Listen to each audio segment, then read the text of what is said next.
I am so happy to meet you both today. Maureen and Sean, thank you so much for coming on my podcast. It truly is a pleasure. Given I knew something about how hard it is to get poetry published in the first place, especially a volume. But I had done a chapbook of sorts for another writer in town. And so I said, we can make a book out of this and we can put it on Amazon and we can sell the thing. And she was up for it. She gave me the poems and I put them together. Well, that was the test of my belief that I could do that. And then the beginning of last year, we had she had some time to kill. And so she said, I'm writing this. And she sat down and wrote all these exercises into one concept and gave it to me. And she said, well, could you design this for me? And I said, absolutely. We did. We just, at that point, I couldn't turn her down because number one, it would be challenging to live with her then. But yeah. We're going to talk about that, what it's like to work as a team, as a couple, but a little later. Yeah, no, right now, all I can say is that it was a pleasure to work with. It was because of graphics and everything. It involved unique challenges, new challenges to me anyway. And we just did it because I thought it was a great concept and I was ready to do it. Mm-hmm. Thank you for sharing that. So I know a lot of listeners who come regularly to the podcast are therapists, and they also come from other walks of life. And many of us have goals and dreams and skills and gifts that we want to put out there in the form of different books. So this is why it was really important to me to invite you both on, because you have the content and the publishing and the design and also the technical knowledge. And so we're not just talking about a therapy workbook. We're not just talking about a poetry workbook. We're also talking about your memoir, Sean. And so I really want people to know like who you guys are. And then we're going to dive into, oh, it's upside down. Then we're going to dive. Oh, goodness. There we go. There's Sean. Might as well get a Bible if you're going to do that. Yeah. And then after that, then we can dive into really the nitty gritty of the process of creating a book, because I know that's going to help the listeners. So Sean, your memoir, A Quest for Tears, Surviving Traumatic Brain Injury. Share a little about this journey. In January of 2015, I got rear-ended at 50 miles an hour and I bounced around in the car and managed to bonk my head 3 or 4 different ways. And so I wound up with a number of concussions within a few seconds. And for quite a little while there, I was confused, and I mean by months. But I thought at some point, I hope I'll be able to articulate what happened here and it might be useful to people. And so then one of my writing colleagues was starting a program called the Narrative Project, where she creates opportunities for people to work on their books and get feedback. And so I did that program, got the manuscript done. It was quite a struggle, especially towards the end, trying to keep all those facts in my active brain. And then since then, the book has provided what I hoped for, which is hope and information for people with traumatic brain injuries and also their caregivers. Mm-hmm. It has done everything I wanted it to do. And I did go through a hybrid publisher for that. We can talk about the different types later. Yes. Okay, great. So that was another journey that you both were on as the patient, the caregiver, and the whole experience. It's tremendous upheaval, the traumatic. I do believe that it helped. I do believe that it helped Maureen understand what was in my head too. And it also gave her props for in many ways she helped me get better. Yeah. It sounds like a very healing experience to also commit this to a memoir and try to create it and get your brain function back as you did the work. It was a combination of brain therapy and that I couldn't get through tears because I can't cry. Yeah. As a side effect of the injury. As a side effect. Right? It's brain damage. Oh my goodness. Yeah. Interesting. But his book has been used a lot for translation because Sean was able to come through it in a way a lot of people can't. So his book has really helped people, professionals and people affected, understand what it's like. So, Wonderful, wonderful. And we'll be sure to link to all of these books in the show notes so that people can check them out. All right. So, wow, what esteemed guests you are. I love this experience. We're talking about A Guide Back to You, the therapy workbook, and shared a little bit of your inspiration. And then Sean snuck in that you just wrote it suddenly, like in one fell swoop, Maureen? yeah. That's a funny story. I'll try to make it short, but we went on vacation and came back to our home flooded. And so I spent 8 months. If you're looking at the video, this is my therapy office, which is a small building in our backyard without a bathroom. And I spent most of 8 months, 14 hours a day in here with an angry cat while they were working on our house. And the workbook didn't take that long. I think it took a few months maybe, but I had nothing else to do. So me and the pissed off cat put together the workbook. It's one way to get a lot of writing done. Yeah. Oh, that's amazing. We have to give your cat some credit too. But really, so this kind of forced solitary isolation because you had to be in one spot, you used Mhm. that to your benefit to help Yeah, so so many I would people. work and then I couldn't go back to the house. So after work, I would just work on the workbook. So Yeah, you are very disciplined. Oh my goodness. there's nothing else to do. Yeah. Yeah. So there are challenges, obviously, right? Your house is flooded, you're stuck there writing. Any other challenges that you would describe? So many people talk about writer's block and different creativity challenges. What were some for you? I kind of had the opposite. Sean may have thoughts about writer's block, but when I get a project in my mind, I can't stop. And so I was just exhausted because I would think of ideas in the shower and I'd think of ideas in the middle of work. And so I had to keep a notebook of ideas. Um, so that I didn't have trouble with that. I just couldn't let it go till it was done. So, And for you, was the notebook like an actual notebook or was it some app in your phone? I'm so curious about the process. oh, it was random. I would email myself, and then translate that to a file. I would have a napkin, whatever I did. And then I had a file that I would just translate like all the ideas that I had and topics I wanted to cover. Yeah. Yeah. And as a writer yourself, Sean, how about for you? What do you experience as challenges in the writing process?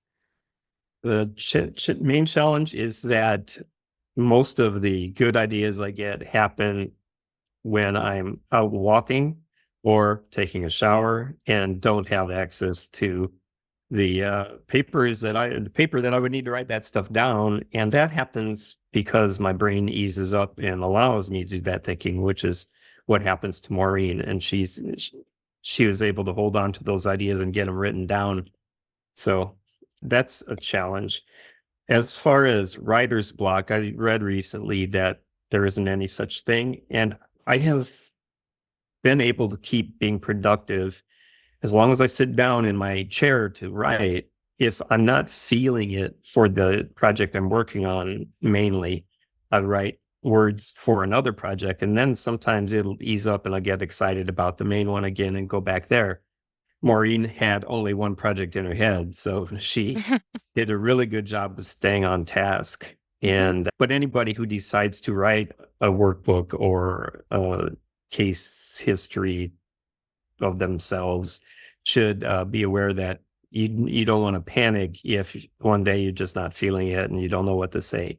Write something else, I love that. and Thank you for that it'll come back. permission. Yeah, don't panic, write something else.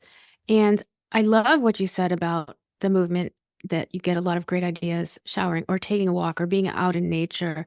And I was recently listening and the expert had suggested the reason why we can get such great ideas walking or moving, hiking or whatever it is, even on some kind of aerobic equipment in the gym is because we're like finally discharging that energy in our body. And then the rest of our brain can finally use that energy to be Mm, creative. And I yeah. never thought of it that way. Yeah. I think as an EMDR therapist too, I think about the bilateral stimulation of walking. And so you're accessing both sides of your brain. I think there's something about that as well. Oh, wow. That's beautiful. That's so nice. So you basically get it written. Hopefully you move back into your home Yes. with dry floors and furniture. And what do you do, Maureen? I mean, in the old days, it would be like presenting papers, but so do you just send your husband a file and say, organize this, design this, what's the interior going to look like? Walk us through this together. Yeah, I did have some other folks look at it and provide ideas before I got it to him. And then he got the text and did some editing because we always miss our own stuff. And then Sean sent me out. He said, well, go to the bookstore and look at workbooks and find ones that you that you like. And so I found a few examples. And because we were going to do black and white, because color would be cost prohibitive, I was thinking about what would translate black and white. So I got him samples. I found some PowerPoint, right, Sean? PowerPoint has different backgrounds you could use. So I found ones that I liked. And then I found a few choices of cover art and gave him those. And then he just took it from there. And we collaborated once he had it together, but most of the design is all Sean. So, and then he had to learn if you look at the workbook, there's all kinds of, let's see. Yeah, show us something. There's cards, there's things you can cut up, there's things you can fill in. This is a great example of just a very basic design. Keep thinking. I love that. Yeah, there's places to rank things. So Sean had to figure out, I'm looking for the mind map one. That's the most complicated. He had to figure out how to make all these pencil drawings I had into something that worked on the page. Mm-hmm. Wow. Okay. So you're a graphic designer as well, Sean? I would not claim graphic design. It's something that I understand, but it's not something I was able to implement for lack of practice. But yeah, I figured out how to move the images around on the page. That I knew. I have used in writing exams for my students in the past. And so I knew how to get them in place and how to anchor them. And then it was just a question of making sure it looked good, looked the way one would want to see it, looked professional. And we went from there. That it did create issues at times trying to get the right size and everything. If it had merely been a text manuscript like Phoenix Requires Ashes, that would have been like a 5-minute job. But this involves putting a lot of things in a lot of different places. And I feel much more confident doing that now after having worked on Maureen's book, because it came out well and we learned a lot, both of us. If I can say Phoenix, it was actually text and pictures, but I don't know if your listeners can see the cover, but the cover art was done by a friend. That's a painting that she did during COVID, recovering from long COVID. So Sean was able to take that and incorporate it into a cover. So it was nice because we got to pick what we wanted. Yeah. And how did you come up with the cover design? So the cover is color, which is nice. And I love that we can do this in black and white. Like you can start anywhere. And that's what we really want to encourage people. Take your idea and run with it. And I mean, it seems like you guys did this a little scrappy. Yeah, exactly. Yeah, that's great. I don't know if you want to talk about the cover, Sean. I gave him some choices and this is what we went with, but you had some thoughts about it. I don't know if it matters for the podcast, but. Yeah, I'll say it. So when we did the poetry book, I used KDP's Kindle's template for the cover, because I didn't know how to do it. Then shortly thereafter, and it's sort of miraculous, one of my writer friends was talking about how she makes for really nice looking covers with PowerPoint. And I thought, oh, so you just make a big PowerPoint slide that's the proper size for both front and back covers, plus this little spine. And then you slap in a picture and you slap in some words. And that worked out really well. So Maureen found a few images and I said, I like the top of this yellow one. And the fact that there's a bicycle there that could be presenting the beginning or the end of a journey to find yourself, it seemed like really appropriate. And it has garnered considerable praise from people for what it looks like. It's gorgeous. Wow. And Oh, sorry, hun. No, I was just going to say Can I call that you hun on a podcast? Go ahead. I don't know. Yes, All as you first just, time on our podcast.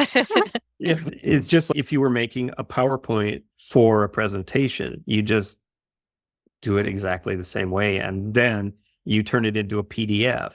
You save it as a PDF rather than just a slide. And there you are. You've got it. Great. The thing that I think that you did, Sean, that was really cool is the what do you call this? The spine. It's black with yellow. And so if you look at that on a book, because this is in bookstores also, it really stands out in the bookstore. So I think that was a Dwyer thing that I've not seen before. That's great. And 100% Maureen, because before we started this, I was like, oh, I forgot I have to get the workbook. And it stands out on my bookshelf too, with all the other workbooks. So again, this is marketing and it's not that difficult. And I love just even the basic tip of you save it as a PDF instead of saving it as a PowerPoint and you're good to go. And then you take that and the next step. Yeah, I want to go back to something that you just said, right? He is your honey. We are talking about a couple who, like any couple, right, can have differences and different idiosyncrasies, and yet you came together to create and publish this book. What was it like working together as a couple? You want me to start? You start. Okay. So what I loved about it is that we got to use the best of our skills. So Sean is a writer of note. He has all these skills I don't. He's a good editor.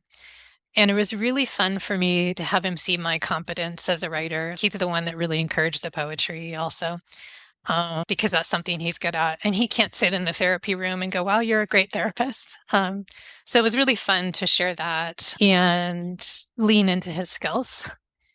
So I think that was, and then we used the profits for things we're going to do together because it's our project. So that's really cool. We had a fund for that. Nice. Yeah. And then I think, can I talk about the difference in our brain, Sean? Is that okay? Sure. Okay. Sean has incredible neurodiverse skills like power, hyperfocus, and details, and all the things you need to do to put this together.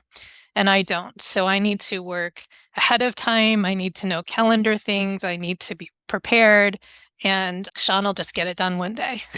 And I think that is something that we know about each other and have to work with and drive each other crazy with. So that was the other side of it. And that's so complimentary, though. Yeah, for absolutely. you both. Yeah. What a great relationship. Yeah. So I don't know if you had anything to say, Sean. I just jumped in. Just that one good thing for us is that you were not picky. You weren't an authorzilla.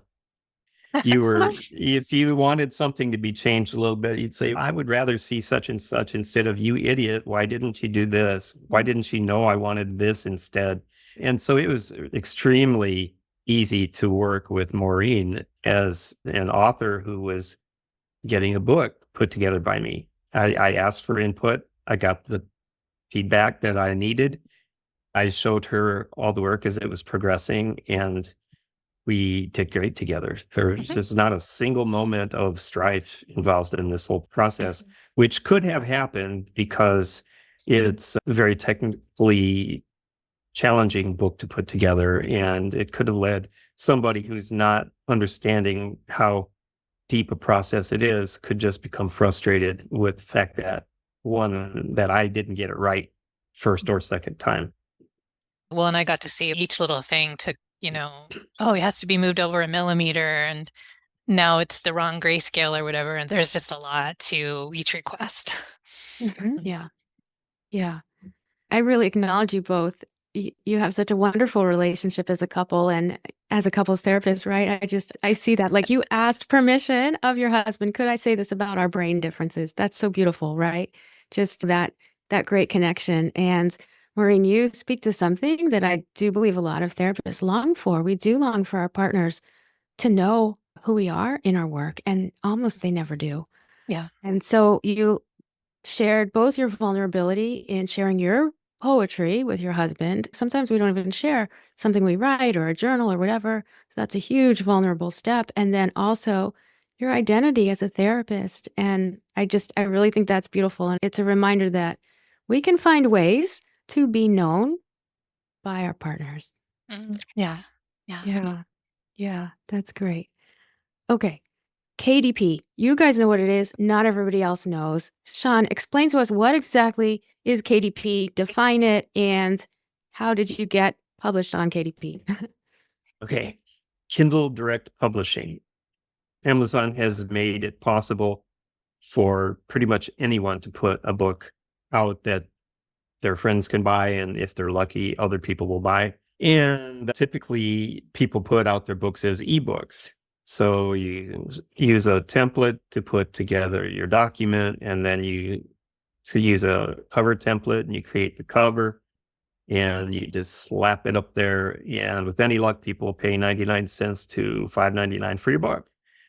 The other thing you can use Kindle Direct Publishing for is if you have a book that you really want people to purchase, you can create your own innards, you can create your own cover, and you can then decide that you're going to try to market the book, and Amazon will have it there for you to do that.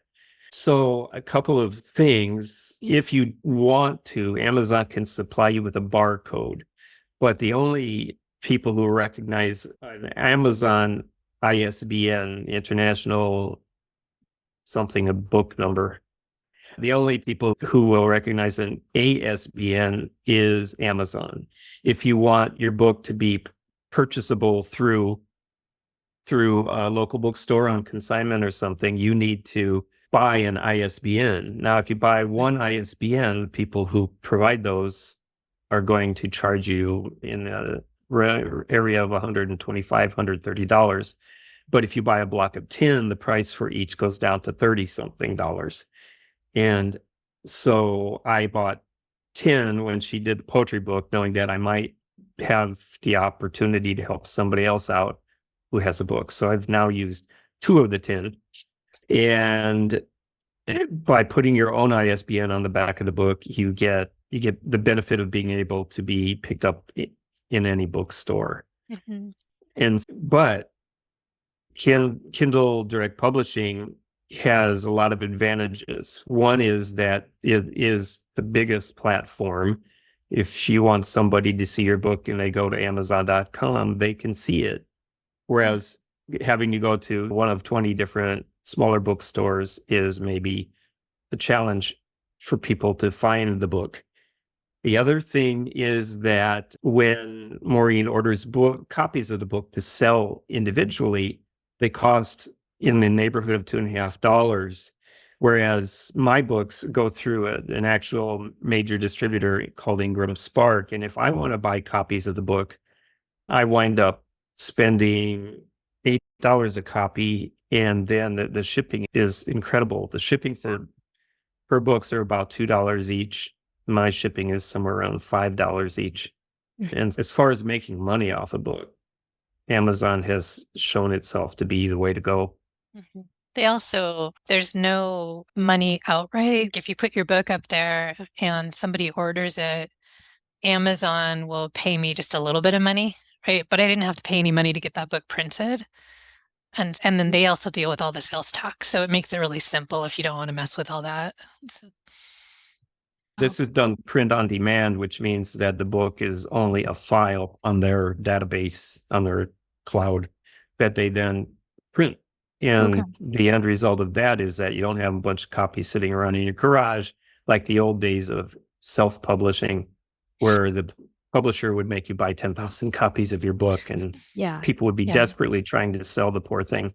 Inventory.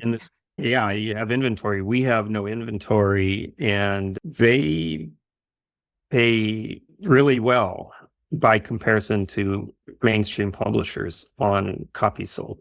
Do pretty well. Yeah. And so you mentioned, Sean, that it's a file that then is printed on demand through KDP. As the authors, are you able to actually make a change to the file if you notice a typo or you decide you need to, I don't know, insert an acknowledgement or something? Yes, that is easy to do. Notice a typo, you fix it. And so the document is still alive. And if we saw something after 5 years, we'd be like, oh, I can't believe we missed that for 5 years. And we just tweak it and put it back up there. One issue that we had is that Amazon AI kept looking at the fact that a lot of pages have writing space on them, and they thought it was a journal. You cannot get an ISBN for a journal, and Amazon will not publish journals per se. So you can't put up my book of thoughts and have blank pages or nothing but lines. They will not cover that. This book has a lot of meat to it, a lot of information, a lot of prompts for writing. And when Amazon's AI looked at that, they said, there's a lot of lines, so we're not going to take this. And so I appealed. I said, look, human, please look at what your AI did and understand that you have a lot of both text that is explanatory and room to write. And they agreed that it was actually a book. And then I made a minor change. And when I made the minor change, it went back through the whole process and once again got booted out by AI as Workbook. When journal, that happened, so we had to go through that appeal process again, and then somehow we got it locked down that it was actually not, that it was a text, a book with text in it. So you have to be careful about that, the percentage of pages that are merely lined for space to write. You might even consider saying, grab a notebook, a lined notebook to accompany this and write your stuff in there. Well, if I recall, Sean, if you hadn't fought that also, it could not be sold internationally because of the way they categorize it. And this workbook has been sold internationally. So I was impatient and I'm like, just put it up there. And Sean was right to wait and to go through that process. So, Yeah. It happens. And that's what I was going to ask. So with KDP, it can be bought by customers all over the world. Yeah, anybody with internet in Vanuatu can buy this book. It's in English, but right. For now. Yeah. There you go. Yeah. Yeah.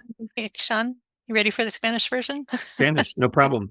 Let's do it. That would be so important. That would be great. Okay, there's our next project. Why didn't we think of that? Thank you, Cindy. Yeah. No, pleasure. I'm always looking at how can we make things more accessible. It's near and dear to my heart. I wanted to go back to something you said, even though we're not really talking about journals, but journals are very important for therapists and their clients. And I do know there are people who somehow publish journals, like they create their own journal with prompts and everything, but that would not be on KDP. Is that what you're saying? They would have to fight hard and to justify why that would be something that Amazon would publish and distribute. Okay. And do you know, like, how else somebody would publish something like that? Is that just maybe like a print-on-demand thing that they tweak with some prompts in it, or?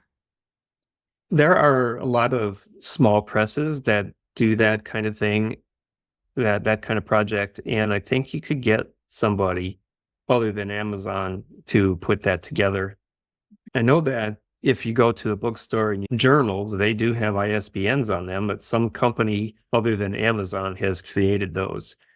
And depending on the level of you want to put in it, if you're just looking to put something with maybe a quote of the day plus space to meditate on it, you can get that put out. You'd probably have to find a different avenue. I think people are doing it on Etsy. Oh, on Etsy. Well, yes, I've definitely seen them on Etsy. Yeah. And there are so many advantages to KDP, as you've both said, for your poetry book, for this workbook, therapy workbook. And there are also alternative publishing options. You mentioned Ingram Spark. And why would somebody choose a different publishing option? What are some positive implications to some of the other companies out there? Well, in order to get Barnes & Noble to pick up Maureen's product for consignment, I had to register as a vendor with them.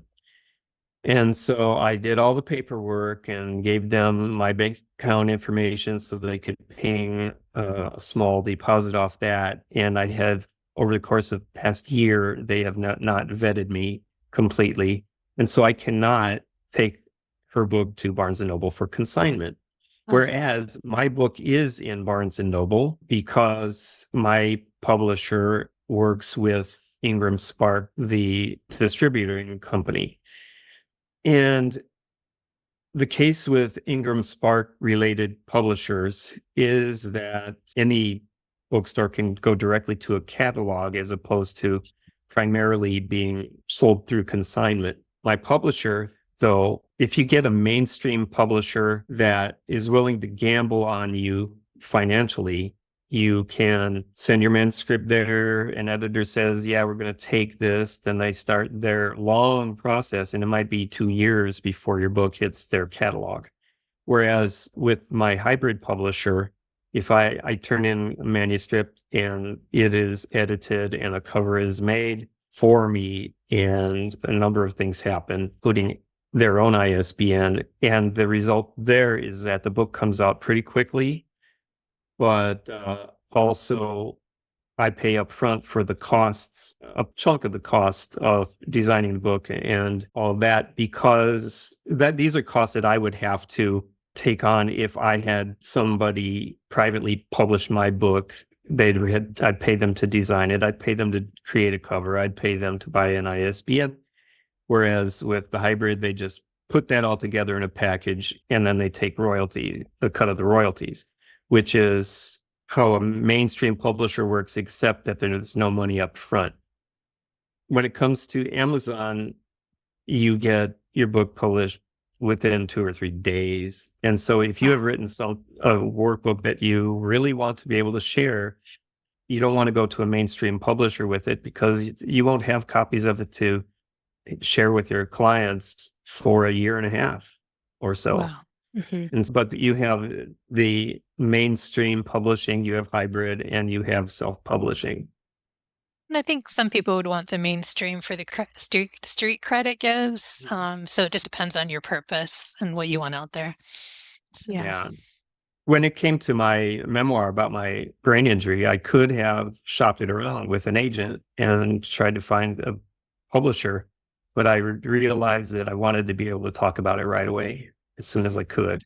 And so that's the route I went. Yeah. They came to me, actually. They wanted to take the book. Wonderful. Wow. Congratulations. Yeah. So there's so much that goes into this, like even thinking, what are you going to do after it's available? How do you want to promote it? How do you want to market it? How, soon do you want to use it with people?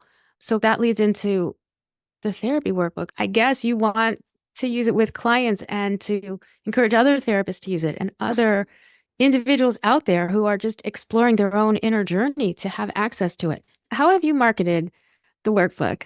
Yeah, it's a great question. And it's an interesting question because I think there's some ethics involved. As therapists, we're not really supposed to ask people to buy stuff from us. And so the way that I have threaded that needle is that all of my clients, if I don't talk about it with my clients if it doesn't fit for them, if they came for something else, but those who might benefit, they get a free PDF of it. And if they wanted to buy it on their own, that's fine, but they get all the content for free. I also supervise associates. They get a free PDF, as do their clients. So generous. Yeah. And then if they want it in a workbook format, they could buy it. And then marketing has been pretty organic. The Facebook therapy groups have been really good because you see questions about how do you help someone figure out their values? I have a book for that. So a lot of word of mouth. I gave one to someone who's recovering from cancer and just doesn't know herself anymore. She liked it, so she told her cancer group about it. And suddenly there was a lot of sales. Done a few podcasts. The book is in a local bookstore here, and people do know who I am here, so it's gotten some traction there. Probably I'll do an event during Mental Health Month at a bookstore or two. It's been in some book fairs. I'm thinking about conferences or CEUs in the future. And then, I don't know, Sean, if you want to talk about, Sean entered it in they made really good ribbons. Sean entered it in an international competition and it won there and got some press there as well, which Sean can talk about if you want to know, but it's good to know for people who publish. Yes, please. And congratulations. What's the name of the award again? Oh, you want to say, Sean? Yeah, that is a Chanticleer International Book Awards ribbon. She got first place in her category of self-help books. And Chanticleer is a pretty big organization at this point. They have judges from all over the world, and people submit their books from all over the world, English speaking books. And so we get at the conference, people come in from Australia and the UK to see if they're going to win an award, but also as a networking event. So every year they have a conference as well as the book awards, and they give out the awards on it at a banquet there. Then the list of people who have won awards is up forever. And so if you Google your book, it would show that you won an award at the Chanticleer Authors Conference. And that gives it some legitimacy as far as, is the book good enough to bother buying?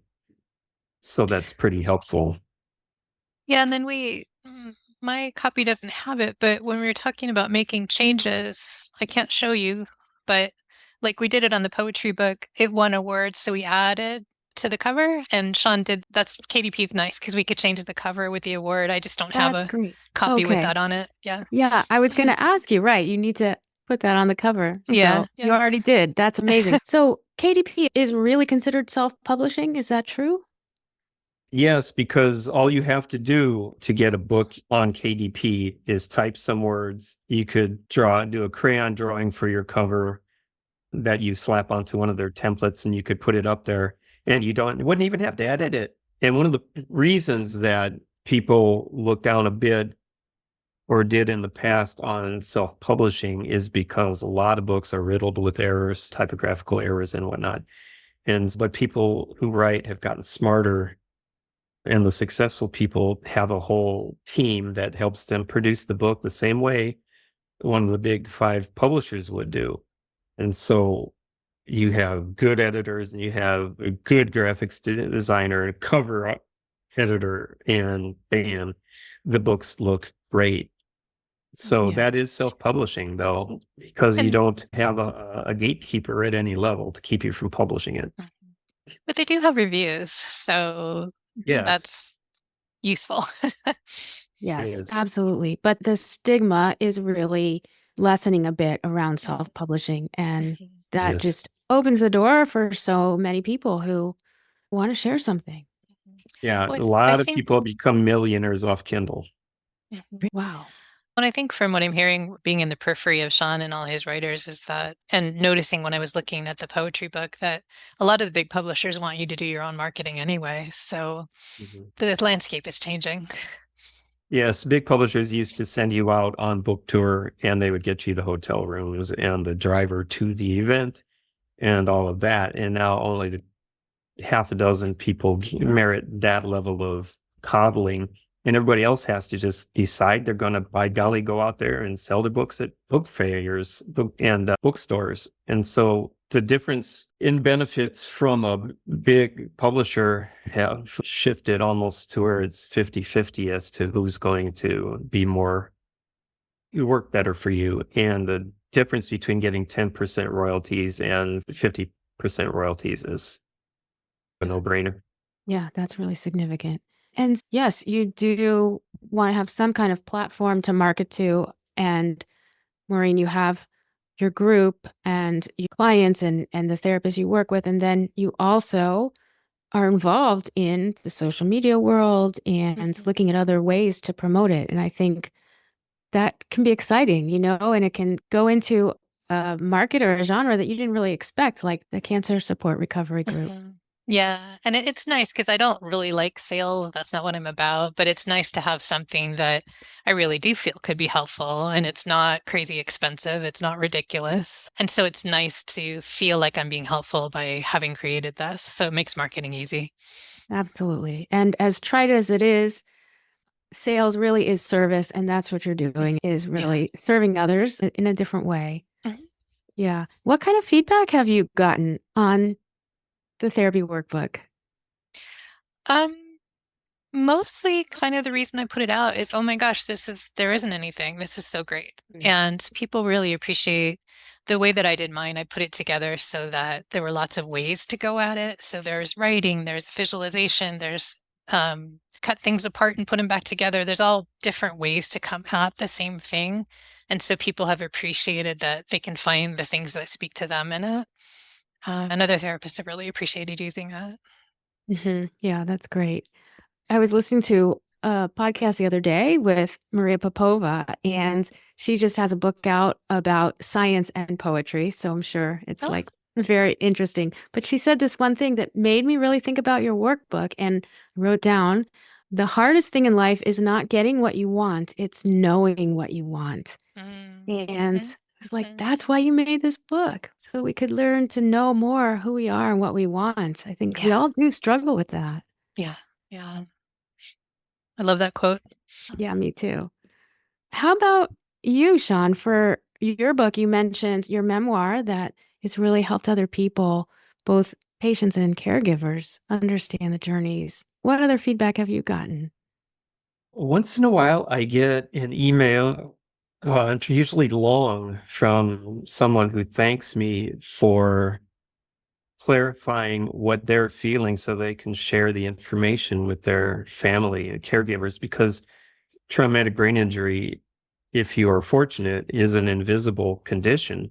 People don't see what's wrong with you, and they say, you look fine now. And that's because if you got a bruise on your cheek, it went away.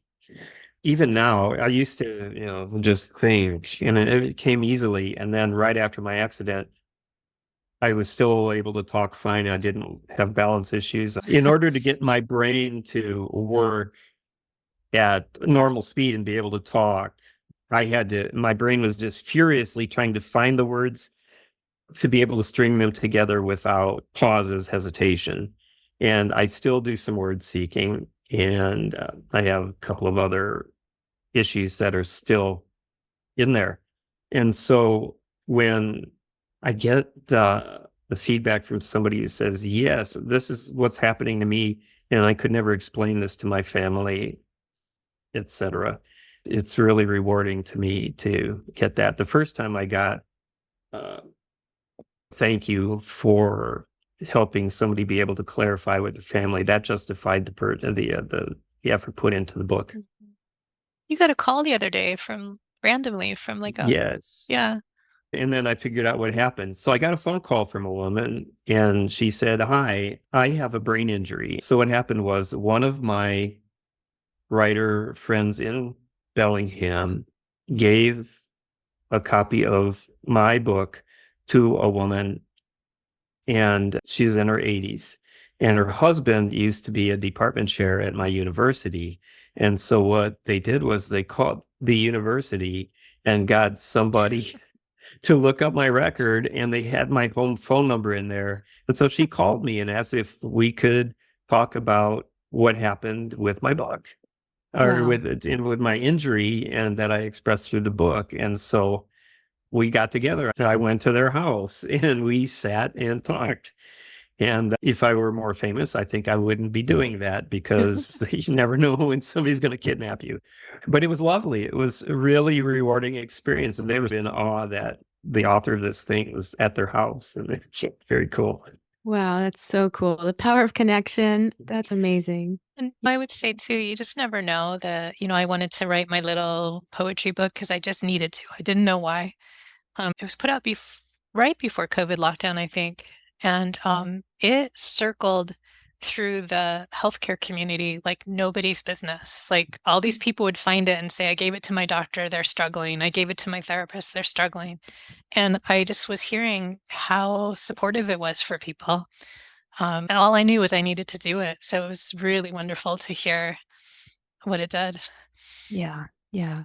That's so powerful. And I guess in a way, maybe that's kind of advice too for our listeners, right? If you have this sense that you need to do something, or there's a gap, like you said, you kept looking for something to give to your clients and couldn't find it, so you created it.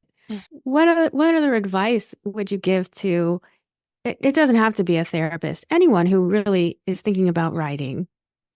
Oh, that might be Sean's area. I think you said I would have just said if there's a gap, create it and then get the help with the parts you don't know how to do or don't want to do. I happen to be married to Sean. There's people like Sean that does that. Sean does it, but he's probably got the writer advice. So, Oh, if someone has the urge to write, then sitting down and starting a manuscript with the information you want to share with the world is continuing to sit down and do it all the time until you finish a book is much more challenging. But my own guideline for getting a book done is to sit down and write 5 pages. You can go by word count or whatever, but I write 5 pages a day. If I start at 7 a.m., I write till 9 if it takes 2 hours, and I write to 10 if it takes 3 hours. And then at that rate, in 60 days, you have a book. It's not an insurmountable task. And if somebody starts writing or thinks they want to write, but don't ever do it, that's probably 90% of the people who think they have a book in them. Those people, if they're going to do it at all, they need to find probably a local bookstore where they can meet with a writing group, not a critique group yet necessarily, but a group of people who want to write and share among 3 or 4 people what they have written. And just having an obligation to others is a way to make yourself right. They're expecting 5 pages from me tomorrow. I'd better sit down and write my 5 pages, something like that. And the end result there is that's another way to approach getting a book. But if you still can't write a book, then maybe you aren't meant to be a writer. And that's okay, because 98% of the population is not a writer. And out of the people who are potentially writers, maybe 10% finish a book. So, Wow. Well, and they all don't have somebody to coach them and give them this kind of advice or that writing process group or something. So that's just so important that an established and experienced writer like yourself can share with us your practice, and that's going to encourage somebody to just be consistent. And it's really beautiful advice. well, people might not be writers, but they might be podcasters or content creators or artists. We don't know. So there's lots of ways to get out there. What you want to say? the oral tradition of storytelling is a way of writing. It's just people who can't sit down and be disciplined enough to get it on the paper. But it runs in my family. My great-grandfather was a really good writer. My grandfather and my dad were both oral storytellers, and I'm back to being the next generation of writers, along with a couple of my sons. You can encourage people who have a lot of good stories to get them on paper, or you can tape record them and have somebody transcribe those. If you yourself think, oh, I really want to say this stuff and I just can't make myself do it, find somebody to hold your hand and sit you down. If there's a memoir involved with this, you need to go to thenarrativeproject.net and talk to them about becoming your coach for getting your book done. Super important. They say that everyone has a book inside them, and I can agree with that. But forcing yourself, if you're an introvert, to connect with such people can be really challenging. But I bet everybody who watches or who listens to this is going to say, yeah, I wanted to write a book. And if so, just do it. Yeah, that's great. Let's all take that to heart, right? That's a way that we can honor what we have in our hearts, that we do want to tell our story or a story or share some kind of experience that's going to serve others. Ultimately, that's what it does. In my bio, it said that I won the Village Books Literary Citizenship Award, and that's because of how much I nurture other writers.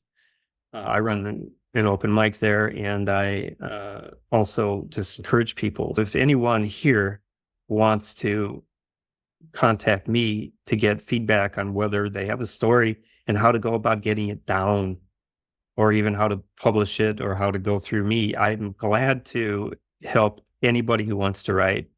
Right. Amazing. Wonderful. Yeah. So tell us both, Maureen and Sean, how people can contact you. This is a beautiful offer. And yeah, how can everybody find you? For me, it would just be my website, maureenkanecounseling.com. And it's got the practice and the books up there. Yeah. And we're going to link to your poetry book and your therapy workbook for sure. Thank you. And my website is SeanDwyerAuthor.com. So SeanDwyer author.com. But just Sean at that address is how you can send me a message. The easiest way. I'm putting up a sub page for Gray Matter Press, which is what publishes Maureen, but I haven't gotten far with it. So just talking to me first would be good. Great. What's next for you both? What other projects and especially writing is next? You don't have to give us like the details, but let's get inspired. Apparently, we're going to do a Spanish version of the workbook. Yes, we are. I already know. So thanks for that idea. Yes. I'm working on a second volume of poetry. And I'm thinking about, I'm a trauma therapist and I'm an EMDR consultant. And so I think I'm going to put together some kind of workbook to use with EMDR clients to track their changes and their goals and things. That's just an idea. It's not down on paper yet. Amazing. Yeah. And John, you're doing everything. I have two, possibly three novel-length stories in progress. I'm supposed to do a Spanish version of my memoir. Maureen keeps saying I need to do an audiobook of the memoir. And when I want to be creative, but my brain is too fried from either work or just life, I record music, songs that I have written. And this year it's been a sluggish brain year. So I've put together a whole album of songs that I'm trying to polish enough to put up on YouTube or something. So there you go. Wow. Thank you. That's great. So much creativity here. I really want to thank you both for spending so much time today, sharing your process, sharing your books and your gifts, and also just the whole experience from inspiration and concept to creation and publishing ins and outs. I think it's going to be so helpful for people. And Sean has generously offered anybody who's interested in the writing process to reach out to him. Everything will be linked in the show notes. And again, I'm just inspired. And I hope people listening, you will think about writing and maybe self-publishing something of your own. So thank you so much, both of you, Maureen and Sean. And I wish you all the best. And till next week, stay heart-centered.